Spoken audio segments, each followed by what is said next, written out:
Good morning, everyone. Thank you for being here. Thank you, Mayor Pro Tem Funny, for being here. This announcement today is about a long-standing issue that DeKalb County on its EMS response. This is literally a problem that has life or death consequences. This is my first term as mayor, but I have served on the city council for 10 years since 2014. This entire time, ambulance response times from DeKalb County has been a problem, whether they come late or not at all. We have tried to play nice. We have tried cooperation and collaboration. We have spoken with them, pleaded with them, and did our best to work with them. We even bought the old Quick Trip station on Buford Highway, renovated it, and gave it to DeKalb to use as a staging area so EMS would be closer to us. This was supposed to decrease EMS response times. But if anything, people are waiting as long or longer than they did before. Time is up. We have to take matters into our own hands, and we need the state of Georgia to allow it to happen. Later this afternoon, the city manager will be making a formal presentation to the city council with the course of action we are taking at this time. I've asked him to share some of that data with you now in advance of this meeting. Before I turn it over to Christian Sigmund, I want to reiterate that I'm disappointed. Disappointed that DeKalb has been cavalier about people dying and has not addressed this issue in any meaningful way. I can't believe we're here. We've been working on this for 4 years, 2 ad hoc committees, and we're still right back where we started. Residents in the greatest moment of need are the ones that are paying the price.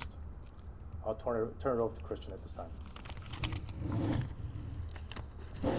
Thank you, Mr. Mayor. I'm Christian Sigmund, Brookhaven City Manager, and when I'm done, I'll turn it over to Brookhaven Police Chief Brandon Gurley. At the end of the day, EMS services is the bedrock of local government. It's probably the most important service they provide in addition to police and fire. In DeKalb County, they contract for this service with a private vendor. I'll just show one chart that tells the story over the past 5 years. Burke? Mr. Mayor. The bar chart, the one before it. Oh, sorry about that. This one right here. Contract for AMR, the provider for EMS services contract with DeKalb County, says that they will respond within 12 minutes, 90% of the time on P1 to P3 calls. I'm going to describe that in a moment, what that means. But here are the results for AMR, the county's contractor. This is top line here. 90% of the time, it takes 20 minutes, 90% of the time, 20 minutes for them to arrive. Their contract standard is 12 minutes. They haven't met it for 5 years. Now, one might say you give them a little bit of a pass during COVID. We've been working this issue, like the mayor said, for 5 years, and these are your COVID years. But COVID ended, and we're actually worse today than we were during COVID. So what type of calls are these? And I mentioned P1 through P3. I'm going to read from the county's contract with AMR what a P1 call is. Quote, lights and siren, hot response, call determined to require immediate response for the purpose of initiating life safety interventions, may include active cardiac arrest, ineffective breathing, choking with complete obstructions, drowning, etc. That's a P1 call. I'm not going to read the 2 and 3. That's in their contract. These are very serious matters. They're very serious matters for Brookhaven and all of DeKalb County. So with that, I'll turn it over to Police Chief Brandon Gurley. Good morning, Chief Brandon Gurley, City of Brookhaven, Brookhaven Police Department. I just want to share with you just a handful of examples of calls that we experience, these long wait times, to kind of give some example of what our officers in the field are having to experience as we provide first aid and life-saving treatment while waiting for an ambulance to get on scene to get them to the proper emergency receiving facility. And these are just going to be calls over the last year. We could go back much farther, but I'm going to give a few more recent examples of more serious calls. So back in March of last year, officers heard a call live stream into their vehicles through software that we use to live stream 911 calls into the officers' patrol cars. They listened to a caller tell 911 that there was a man shot in the chest at Blackburn Park and was dying.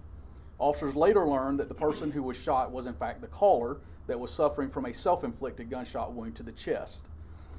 They were on scene within minutes, having heard the call being relayed to dispatch, and was responding before dispatch actually sent them the call, and was on the scene within just a few minutes at the park, where they found the male suffering, was speaking with officers, describing to them, to the officer, how he had shot himself in the chest, where the gun was located. They removed him from a vehicle to begin life-saving measures, stop the bleed treatment, and over the period of the next several minutes, asked for updates on the ambulance response time, upwards of 3 to 5 different times, trying to find out how much longer am I going to have to wait on this ambulance. In the meantime, it starts raining.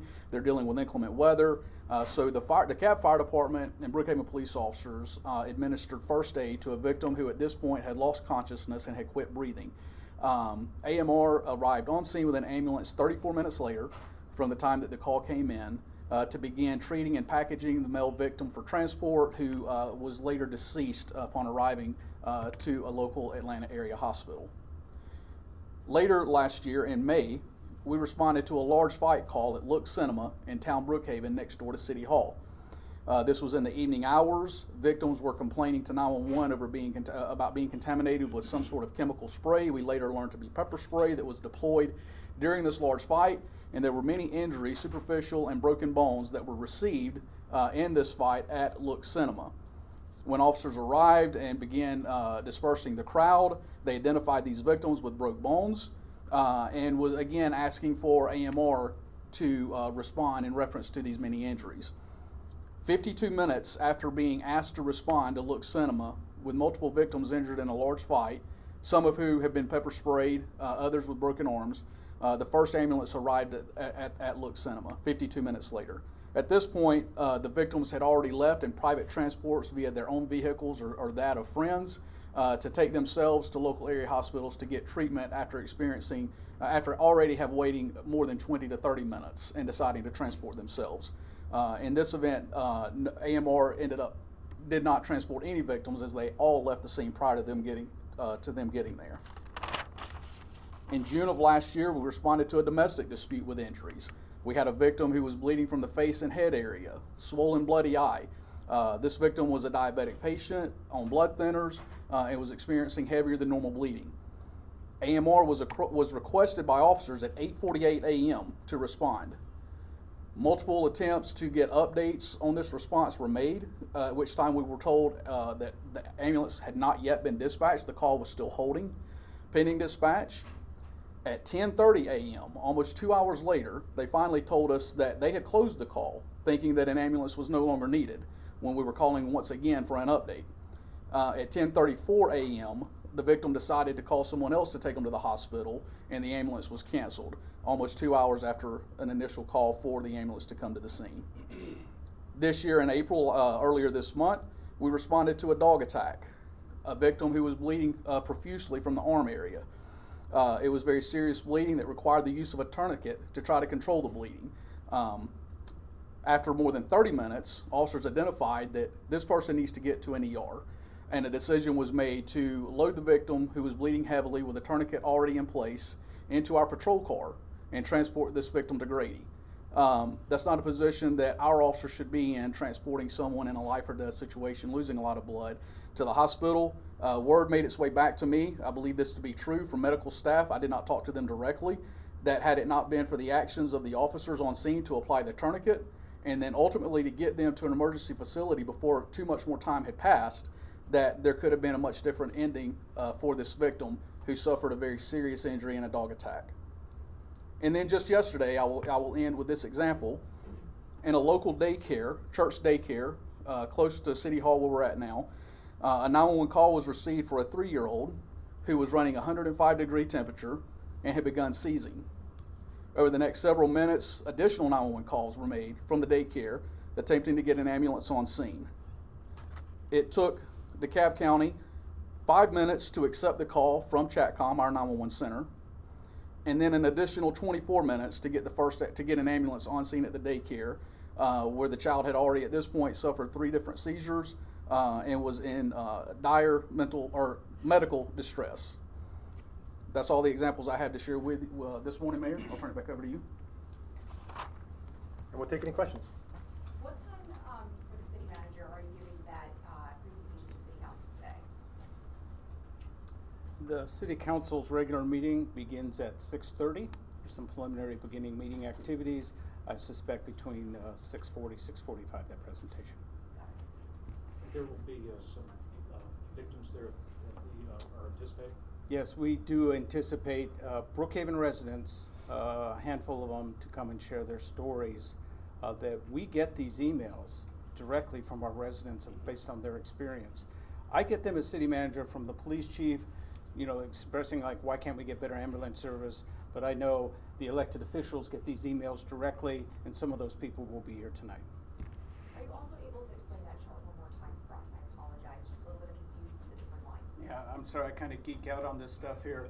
The solid line there is the contractual performance time required by AMR as contracted with DeKalb County. It says that 90% of the time, an ambulance will arrive within 12 minutes, which is a very generous response time in an urban setting. Overall in their system, because they use fire trucks, which don't transport, they meet that as a county.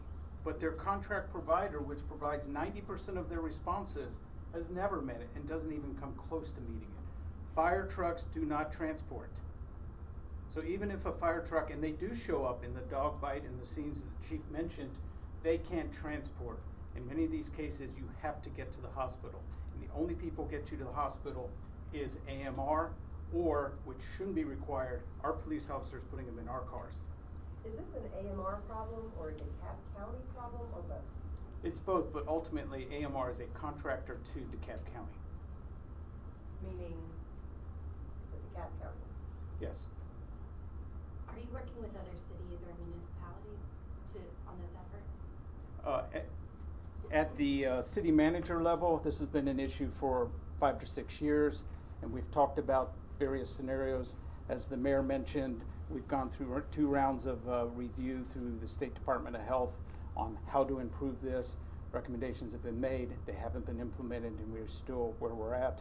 The mayor might have some commentary as it relates to his working with the other cities. Have you already submitted that petition to the Georgia Department of Public Health? No. When do you plan to do that? I will be asking tonight to the City Council for permission to start that process. It's a process where it's literally a letter from the city to the Department of Public Health saying we have concerns about the service delivery. They'll start an investigation, they'll look into the statistics. But as the mayor noted earlier, we've done this twice already.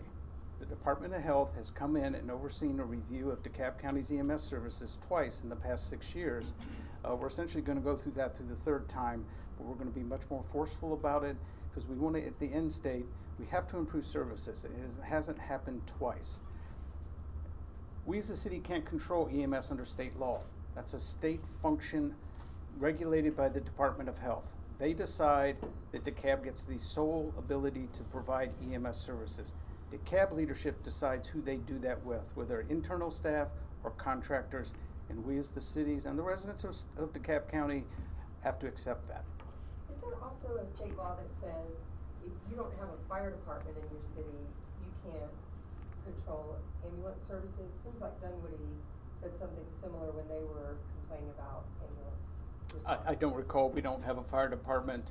DeKalb Fire actually does a very good job responding to fire calls.